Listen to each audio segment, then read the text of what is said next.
This video shows how to avoid the jog in the edge when joining in the round with long circular needles. I left this tail to show that it's the beginning of the round, but the edge is so smooth that you wouldn't be able to tell. You can use any cast-on method that you want, just add one extra stitch. Then take the end with the tail and put it to the back or farther away from you and point both needles to the right. If you're left-handed, just point both needles to the left and follow the rest of the instructions the same. I have enough stitches here that I can just use the traveling loop method. I don't need magic loop. There's one extra step that you would add if you needed full magic loop. Once your stitches are straightened out, hold both ends together. If you hold both ends together in the right orientation, it makes it easier to rearrange your needles to get ready to knit without worrying about if the stitches are going to get twisted.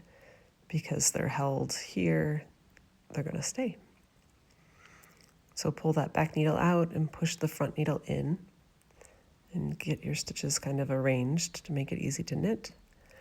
Now we're going to do a little rearranging of the stitches. So we'll take the first stitch and move it to the back, move it next to the last stitch. But before you do that, make sure that your working yarn is coming from the center of your stitches, or the middle.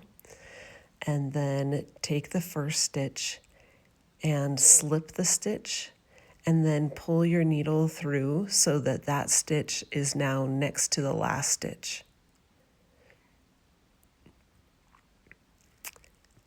And then you're ready to start working. So I like to make a loop in the cable and take my needle underneath the cable and start knitting.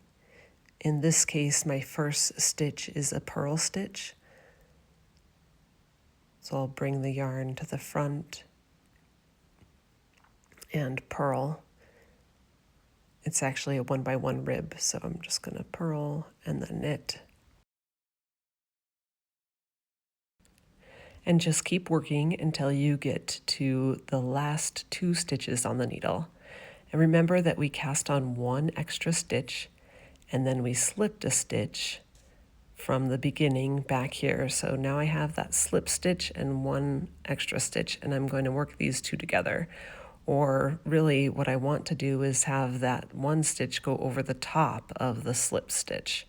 You can either just go in and grab it, but sometimes that's a little tricky. So I slipped both stitches to the right-hand needle and take that stitch and pull it over the top of the slip stitch and off.